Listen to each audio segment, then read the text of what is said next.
Vamos a darle un fuerte aplauso a Dios. Gracias, Padre.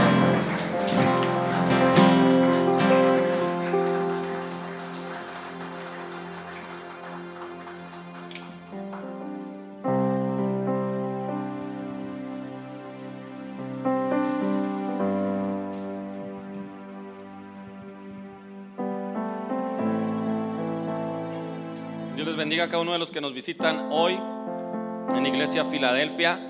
Hoy estamos celebrando el culto de resurrección, pero en realidad la iglesia todos los domingos celebra el culto de resurrección, porque ese es el ADN de la iglesia primitiva. Cada domingo se reunían para celebrar la muerte y la resurrección de Cristo Jesús. Entonces no tiene que ser un domingo especial, sino que simplemente hoy celebramos una vez más el gran acontecimiento que cambió la vida de la humanidad. Dice el apóstol Pablo que si Cristo no hubiera resucitado, en vano sería nuestra fe. Ese es el poder de la resurrección de Cristo. No habría fe, no habría una doctrina, no habría una iglesia si Cristo no hubiera resucitado de los muertos. Pero hoy nosotros sabemos por la palabra de Dios, lo sabemos por los libros de historia, lo sabemos por la tradición de boca en boca, que Jesús ha resucitado y está entre nosotros.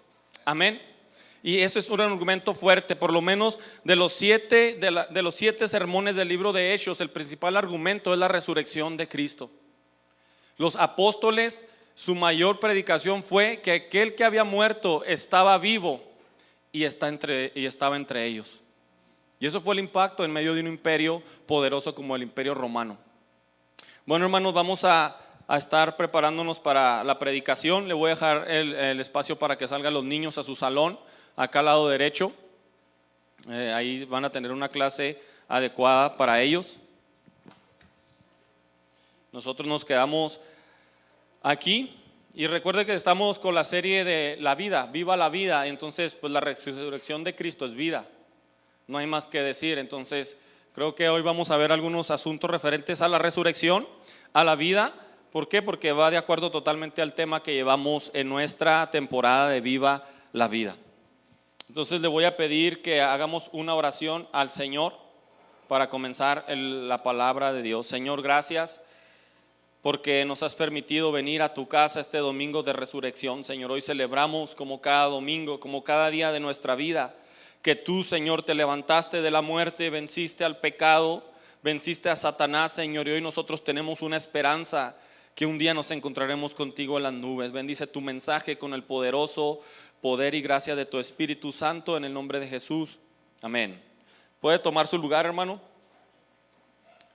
Bueno, algunos hermanos están fuera. Memo y Samaria fueron a visitar a su familia. Otros, Gabo anda predicando en otra iglesia. Pero usted que está aquí, vamos a poner atención una media hora a la palabra de Dios, a escuchar este mensaje en esta tarde. No sé si ya está el título ahí. Bueno, todavía no está.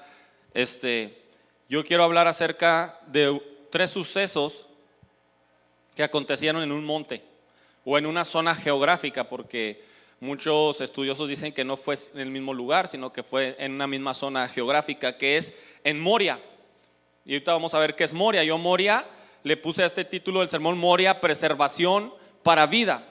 Los montes en la Biblia, los montes en nuestro alrededor constituyen los testigos más perdurables. ¿Por qué? Porque ellos siempre están ahí.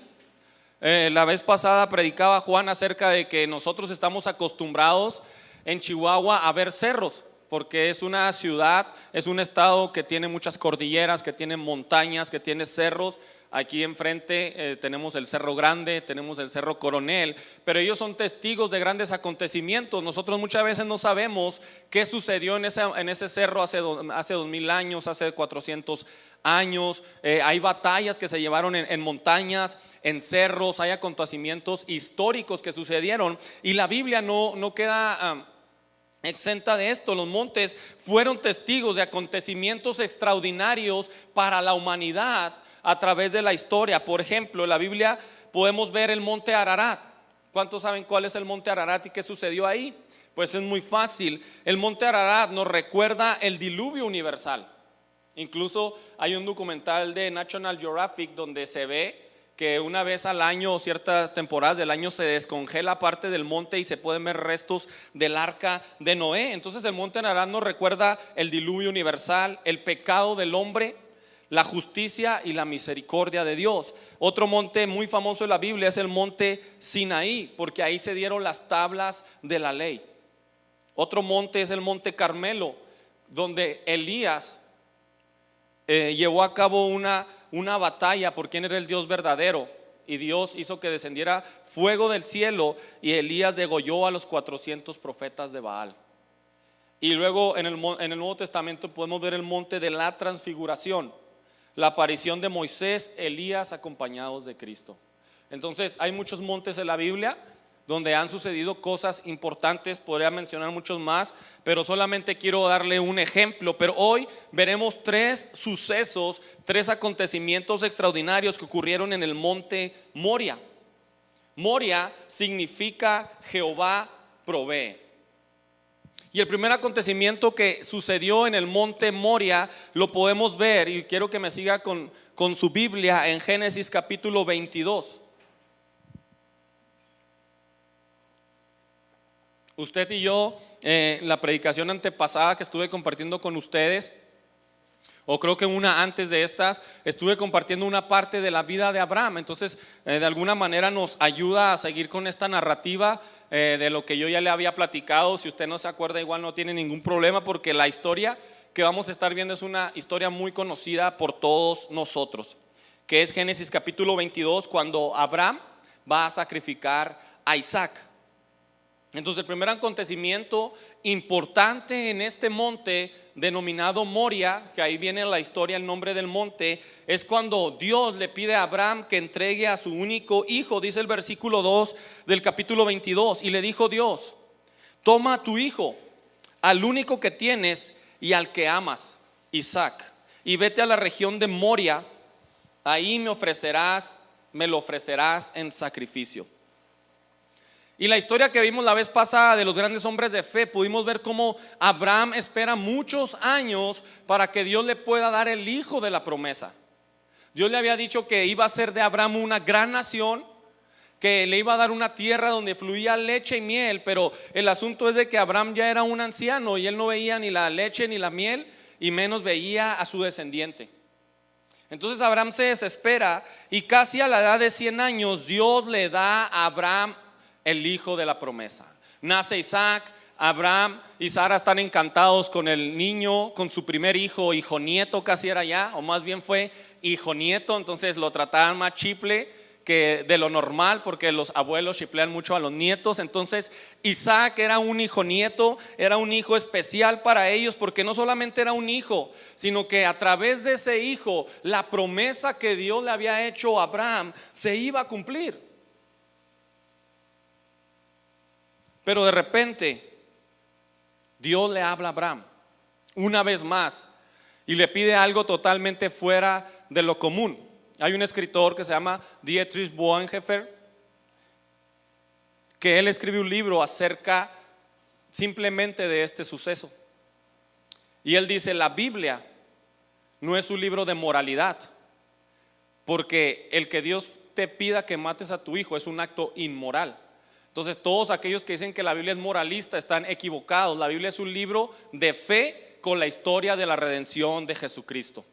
Eso es la Biblia. Así que usted no la puede tomar nada más como un libro de moralidad, sino que lo lleva más allá. La Biblia va más allá de la moralidad, porque la fe va más allá de lo moral. Entonces Dios le pide a Abraham que le sacrifique al hijo de la promesa, al hijo que ama. Aproximadamente Isaac ya tenía unos 15, 16 años. Lo tenían ahí, Abraham convivía con él, le enseñaba todas sus tierras, lo enseñaba a administrar y lo educaba totalmente. Pero de repente Dios le dice: dame a tu hijo. Y Abraham impresionantemente no le dice que no a Dios.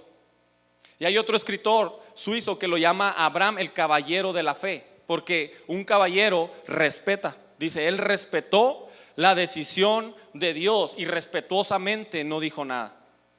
Está difícil ser como Abraham. Entonces Abraham no le dice nada a Dios, él obedece y muy de mañana dice la Biblia, y incluso dicen, él se levantó muy de mañana porque para él obedecer a Dios era una prioridad. Cuando usted y yo nos levantamos de mañana a buscar a Dios, su rostro, a leer la palabra, demostramos que Dios es nuestra prioridad. Abraham se levanta muy de mañana no a leer la Biblia, no a orar, se levanta muy de mañana para alistar todo para ir a sacrificar a su hijo. Dice el pasaje que alistó un asno, que alistó a dos sirvientes y a su hijo amado Isaac. Dice que el lugar a donde iban estaba a 3 días de distancia. Ya cuando casi llegaban, porque era un monte, Abraham lo divisó. Dice la Biblia que le dijo a los siervos, espérense aquí con el asno, yo voy a ir con mi hijo. Dice que Abraham tomó el fuego o el artefacto para hacer el fuego, tomó la daga con la que iba a sacrificar a su hijo, tomó la leña y se la puso en el lomo a Isaac. Todavía lo iba a sacrificar y todavía lo puso a cargar la leña. Y ahí va Isaac cargando la leña, y en eso llega una pregunta muy difícil para Abraham. Yo me imagino que esos 2 días fueron días de tremenda angustia para Abraham. Muchas veces nosotros estamos esperando una noticia del médico, estamos esperando una noticia de algún familiar perdido o algo, y la angustia está en nuestro corazón. No sé si a usted le ha pasado. Pues Abraham estaba en la angustia porque no le dijo a su hijo que lo iba a sacrificar. Obviamente él ya tenía una edad que él ya lo podía más o menos saber. Por eso llega el momento que Isaac le dice a su padre, ¿dónde está el cordero para el sacrificio? Padre, llevamos todo lo que necesitamos, llevamos para el fuego, yo estoy cargando la leña, tú llevas la daga para hacer el sacrificio, pero ¿dónde está el cordero, padre? Es una pregunta muy difícil de contestar para Abraham, pero Abraham le da una respuesta de fe a su hijo. Abraham respondió, Dios mismo proveerá el cordero, hijo mío. Abraham sabía que si Isaac moría, aún Dios tenía el poder para volver a resucitar a su hijo. Él en ningún momento dudó.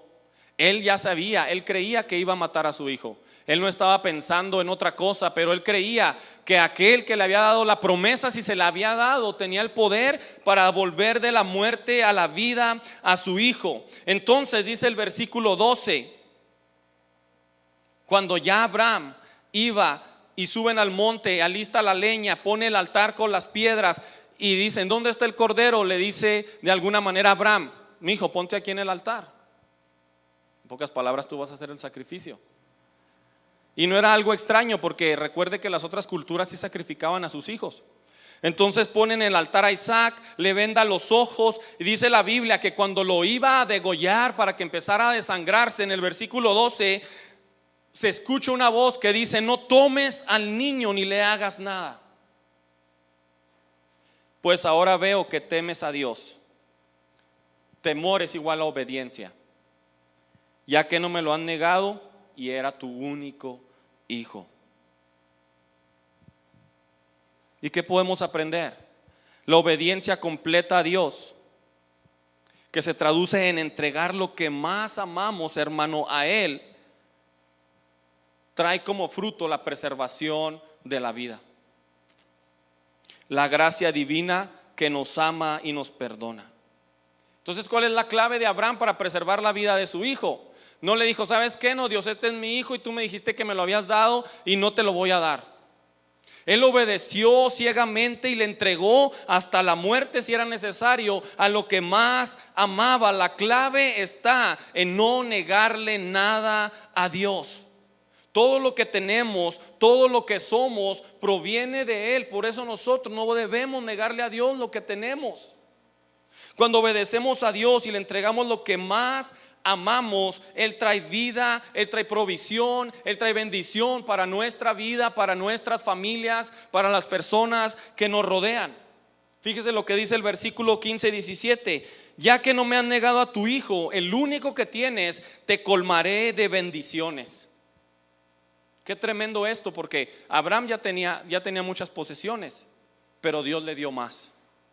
Porque a pesar de que él tenía muchas cosas, él no le negó nada al Señor, y el Señor vio su corazón y le dijo: te bendeciré más, te multiplicaré tanto tus descendientes que serán tan numerosos como las estrellas.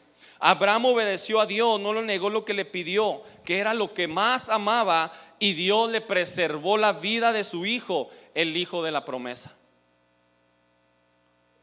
Cuando yo le digo a Dios que no, estoy cerrando las puertas de la provisión de Dios. Muchas veces decimos: Señor, ¿por qué no me bendices? Señor, ¿por qué no tengo? Señor, ¿por qué estoy en esta situación? Analiza tu vida y observa si le estás diciendo no a Dios, si le estás cerrando las puertas de tu vida a Dios, tus recursos, tus fuerzas, tus talentos, todo lo que tú haces, porque de esta manera le estás cerrando las puertas a que Dios te bendiga. Dios no se queda con nada, hermano, eso estoy seguro. No tenga miedo de decirle a Dios: te entrego todo lo que tengo, Señor, aún lo que más amo, todo lo que soy, porque sé que está mejor en tus manos. Porque si tú me lo diste, tú eres el creador de todas las cosas, y tú tienes aún una capacidad más extraordinaria que yo para saber qué hacer con lo que yo tengo en tus manos. Será mucho más. No cometa el error de decir: no, con esto estoy bien, Señor, yo no te quiero dar más. Eso que me estás pidiendo, esa parte de mi vida, ese hábito que no puedo dejar, no, es mío, no te lo quiero dar, así estoy bien. Dios, no cometa ese error, porque se está cerrando las puertas a la gracia y a la bendición del Señor. Abraham no le negó lo que más amaba a Dios, y lo bendijo muchas veces más, multiplicó todo lo que tenía, y a través de él todos somos benditos. El segundo acontecimiento que sucedió en Moria lo podemos ver aproximadamente unos 500 años después, que es en primera de Crónicas capítulo 21.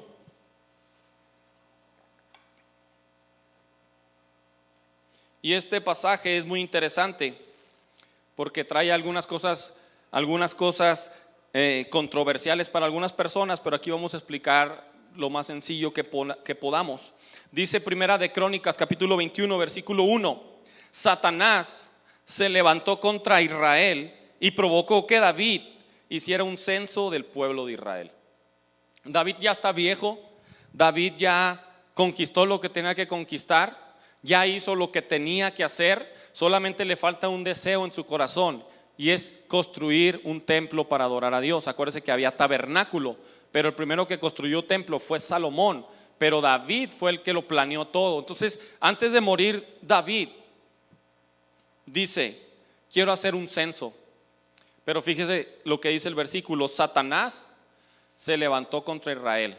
Y en otra parte de la Biblia que viene este mismo relato, que es en Samuel, dice: Satanás tentó a David. Entonces, este plan venía de parte de Satanás. El censo, que era contar al pueblo, como se hace hoy en día, que se hace un censo cada determinados años para saber cuánta población somos en nuestro país, es lo mismo que quería hacer David. Él quería contar a su pueblo, pero la intención de David era mala. El censo no era malo, pero lo malo era la intención de David, que era creerse seguro de todo lo que él tenía, de su poder, de su grandeza. Yo he hecho todo este imperio, yo he creado este gran ejército, todo lo que está aquí es gracias a mí. Al hacer el censo, el rey David se ponía en el lugar de Dios. Era una forma de sentirse el dueño, cuando en realidad Dios es el dueño de todo lo que tenemos. David y el pueblo habían adjudicado su éxito al poder de su ejército, al poder de sus valientes, al poder de sus estrategias, y se habían gloriado en ellos mismos y no en el Señor Jesucristo. Entonces, esta estrategia usó Satanás. No fue una estrategia mala, porque era un censo, pero Satanás puso en el corazón del rey David una intención mala para hacer ese censo. Y actualmente la estrategia de Satanás hoy en día es la misma: hacer creer a la gente que no necesitan a Dios, hacer creer a la gente que son autosuficientes, que ellos tienen capacidades, que ellos son exitosos, que ellos son poderosos, que ellos se pueden sostener por sí mismos y no necesitan al creador de todas las cosas. Y eso es lo que mismo que está haciendo Satanás hoy en nuestros días en las mentes de nuestros líderes, gobernantes, de los jóvenes, de todas las personas. Hay que tener cuidado de no gloriarnos en nosotros mismos, sino cada mañana levantarnos y reconocer que soy un pecador salvo por gracia. Y que si no fuera por la gracia de Cristo, yo estaría muerto en mis delitos y pecados. Pero Él ofreció su vida en la cruz del Calvario y hoy tengo victoria por medio de Él. Y Él me provee todo lo que tengo. Un ejemplo muy sencillo: todos los que luchan por aprobar las leyes que atentan contra la vida. En nuestros tiempos vemos una guerra ideológica por aprobar leyes que atentan contra la vida, contra la creación de Dios. Son personas individualistas, son personas egocéntricas, ególatras, que solamente piensan en ellos, en su poder, en su gloria, y que no necesitan a Dios. Pero todo esto trae un juicio.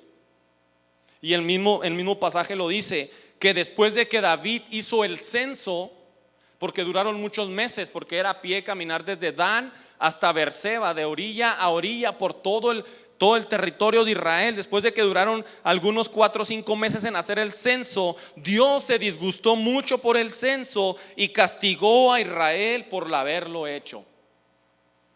Muchas veces pasa el tiempo y pensamos que Dios no se está fijando en lo que la humanidad hace. Pero cuando menos pensamos, el juicio de Dios viene sobre la humanidad. El juicio de Dios no tarda cuando la humanidad insiste en estar en contra de Él. Entonces Dios le habla a David y le dice: te voy a castigar por lo que hiciste. Tienes que escoger de 3 castigos uno. Uno era una peste que iba a durar 3 días, y ese fue el que escogió David. El otro iba a ser una guerra que iban a matar a muchos hombres. Pero David se fue por el que duraba menos días. Dijo: con 3 días tenemos, no va a pasar mucho. Y viene una peste. Y en el primer día de la peste ya había matado a 70,000 personas. La peste negra, por ejemplo, en Europa, dicen los estadistas que aproximadamente mató 25 millones de personas en Europa. Europa casi se quedó sin gente en el siglo XIV. ¿Por qué? Por la peste negra. Pero la peste que estaba en el pueblo de Israel llevaba apenas un día y ya iban 70,000 personas muertas. Y dice la Biblia que cuando la peste se dirigía hacia Jerusalén, el ángel, que era el que estaba encargado de dirigir esta peste y de matar a todo lo que se topaba en su camino, se paró para ver Jerusalén, y justamente se paró en el monte Moria. Por eso estamos viendo acontecimientos del monte Moria. Dice la Biblia que David levantó la vista y vio que el ángel del Señor estaba entre el cielo y la tierra con su espada desenvainada, extendiendo su espada sobre Jerusalén. Entonces David y los líderes de Israel se pusieron tela áspera, señal de su profunda angustia, y cayeron en tierra para llorar. David se da cuenta de lo que hizo, que cometió un gran error y que mucha gente inocente está muriendo por lo que él hizo. ¿Cuánta gente inocente muere por las decisiones alocadas, imprudentes de gobernantes y líderes? ¿Cuántas personas están muriendo? El miércoles veíamos las estadísticas de tantas muertes que está habiendo por aborto. Millones y millones de muertes por abortos ilegales. ¿Por qué? Porque la gente está entenebrecida con su pecado. David se da cuenta de lo que hace y se arrepiente y le dice al Señor: estoy viendo la mortandad, ¿qué tengo que hacer para que pare esta mortandad? Entonces Dios le da una respuesta. Dice el versículo 18 del capítulo 21. Le dijo: David, vas a ir a la era de trilla de Ornán el Jebuseo. y ahí en ese lugar que estaba justamente en el monte Moria, me vas a levantar un altar y me vas a hacer un sacrificio, entonces la peste cesará.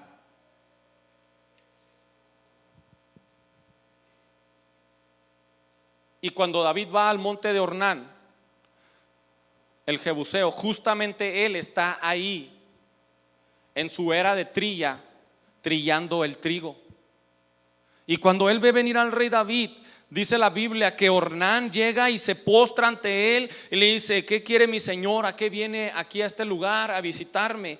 Entonces David le dice: necesito comprarte tu era de trillar, porque necesito hacer un sacrificio para que la peste cese.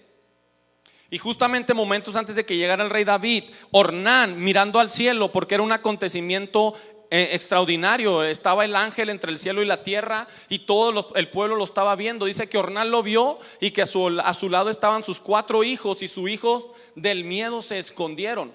Yo no sé cómo se puede ver esto del ángel con la peste, con la mortandad, pero para que la gente se escondiera y tuviera miedo, no creo que se veía muy bonito.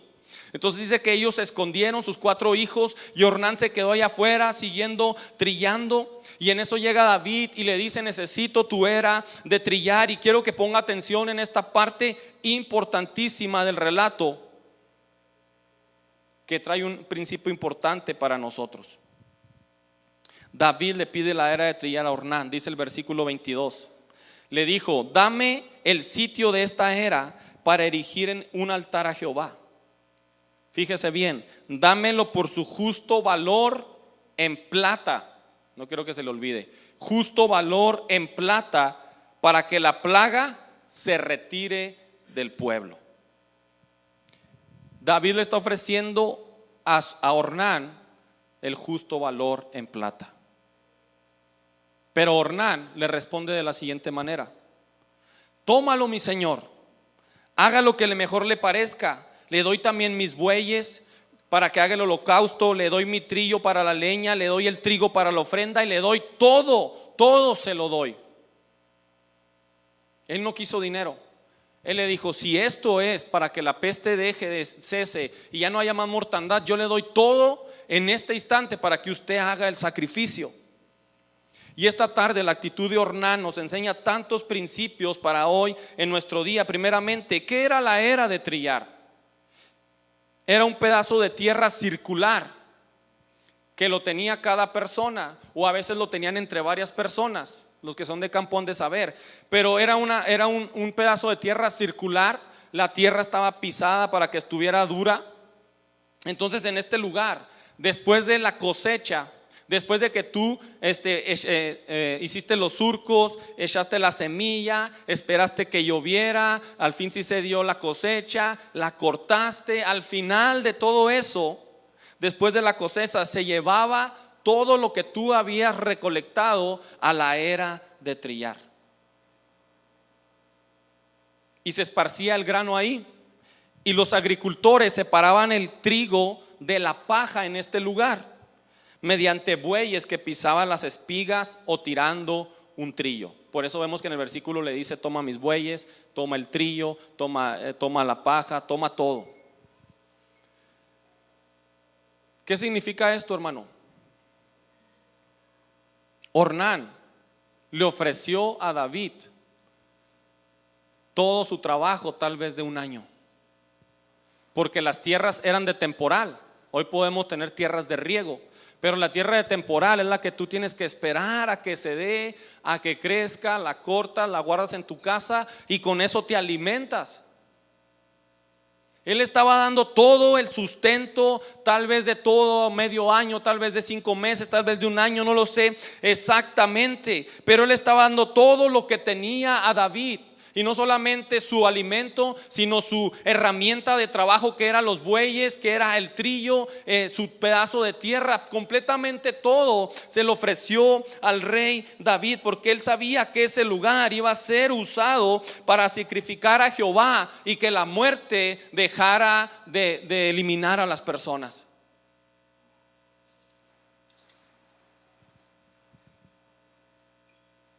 Ahora nosotros Tal vez no podemos ver como Ornán, un ángel con una peste matando a personas por aquí, por allá, pero hoy podemos ver cómo la muerte está controlando nuestro estado.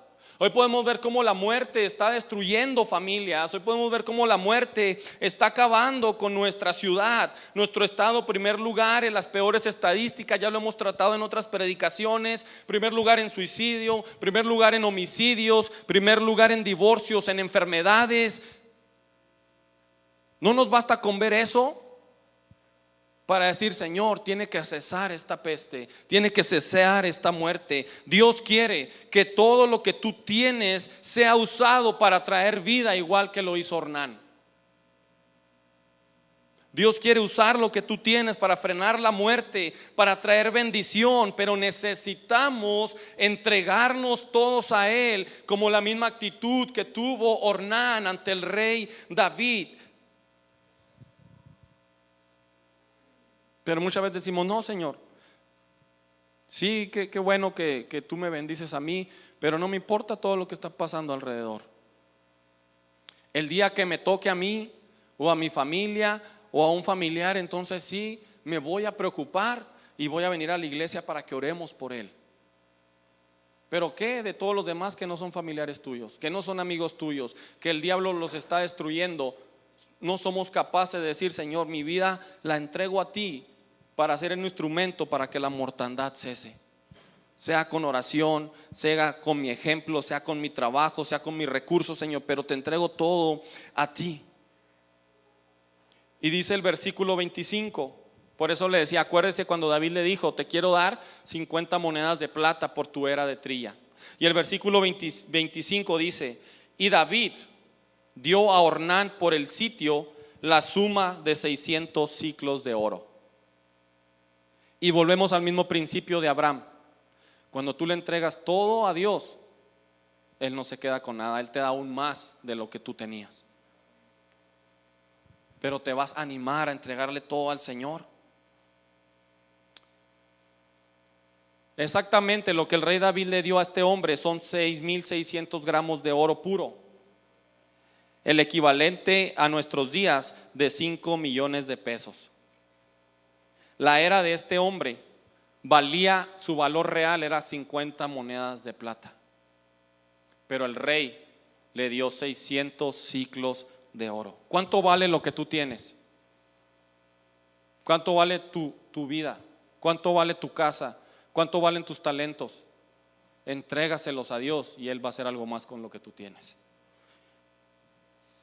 Son principios que la Biblia honra, porque Dios siempre tiene más que darnos que nosotros que pedirle. Solamente tenemos que entregarnos, confiar en Él y saber que lo que está en sus manos Él lo multiplicará y lo hará aún más extraordinario de lo que yo pienso hacer con ello. Dios bendice a los que en obediencia y amor se entregan todo completamente a Dios sin condiciones. No le pongas condiciones a Dios. Vivimos en una generación que quiere ordenar a Dios, que quiere decirle a Dios lo que debe hacer y cuándo lo debe de hacer, pero estamos equivocados. No negocies con Dios, no le pongas condiciones a Dios, porque el único que sale perdiendo es el ser humano. Lo único que podemos hacer es entregarnos completamente a Él y que Él haga su voluntad en nuestra vida. Y por último, hermano, el último acontecimiento en Moria lo podemos ver en la cruz del Calvario. Dice Romanos 5, 7 al 8: difícilmente habrá quien muera por un justo, aunque tal vez haya quien se atreva a morir por una persona buena. Pero Dios demuestra su amor por nosotros en esto, en que cuando todavía éramos pecadores, Cristo murió por nosotros. El arresto, el juicio y la condena de Jesús ocurrió exactamente en Jerusalén, en el monte Moria. En este mismo monte donde Dios proveyó un carnero para salvar a Isaac, en este mismo monte donde David compró la era de Ornán, en ese mismo monte Jesucristo fue crucificado por los pecados de toda la humanidad. El evento de Abraham, el evento de David y Ornán apuntan al mismo lugar, el sacrificio de Cristo Jesús, porque Moria significa Dios proveerá. Ahí Dios proveyó a su Hijo para lavar los pecados de toda la humanidad por los siglos de los siglos. ¿Por qué? Porque la humanidad estaba condenada. La humanidad estaba muerta espiritualmente en sus delitos y pecados, y no había nadie que parara la mayor peste de la humanidad, que es el pecado. Hay algo más fuerte que las pestes de enfermedad, hay algo más fuerte que las pestes de epidemias, y es la peste del pecado, porque esa anida espiritualmente en nuestros corazones, y no hay nadie que tenga un antídoto más que Jesucristo, el Hijo de Dios. Y el Padre voluntariamente envió a su único Hijo a morir por la humanidad. Y el Hijo voluntariamente, por amor, tomó forma de hombre para padecer al igual que nosotros y morir en la peor de las muertes, la humillante muerte de la muerte de cruz. Porque esa era la muerte más humillante, donde morían los criminales, los violadores, los asesinos. Y en esta ocasión no hubo un sustituto. En esta ocasión no había un cordero, como cuando Abraham iba a matar a Isaac. Dice que apareció un cordero entre un arbusto y Abraham lo tomó y lo sacrificó. Pero en esta ocasión no hubo sustituto, no hubo cordero, porque él mismo, el Hijo de Dios, era el cordero que iba a ser sacrificado, como había profetizado Isaías hace 700 años antes de Cristo.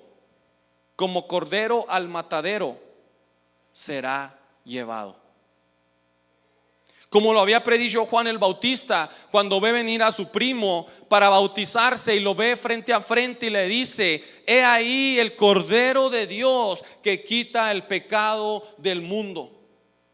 En Moria el Señor provee un cordero. En el Calvario provee a su Hijo unigénito en provisión por la culpa de nuestros pecados.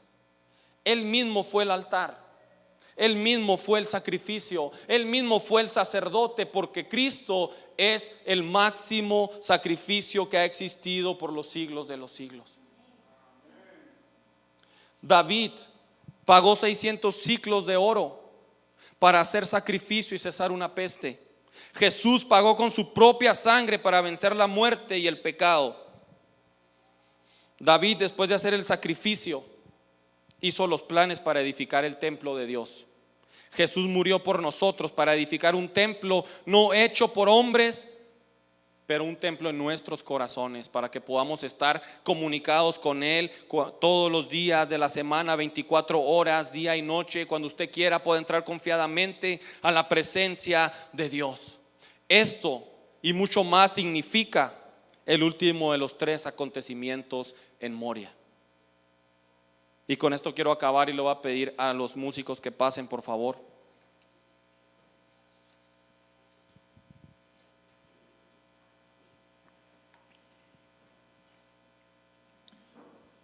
Con esto quiero concluir. Dice Primera de Corintios 15, 22 y 23. Porque así como en Adán mueren, también en Cristo serán vivificados, pero cada uno en su debido orden. Cristo las primicias, luego los que son de Cristo en su venida. Abraham, David, Moisés, Samuel, los que usted quiera, están muertos. Son parte de la historia de la palabra de Dios. Son tipos de Cristo. Nos apuntan al supremo hombre que murió en la cruz del Calvario. Pero ellos están muertos. Fueron grandes hombres de Dios. Los honramos. Nos dejaron un póstumo ejemplo. Pero ellos solamente apuntaban al que había de morir. Sin embargo, Cristo, el Hijo de Dios, venció a la muerte. Y no solo eso, sino que nos ha dado vida.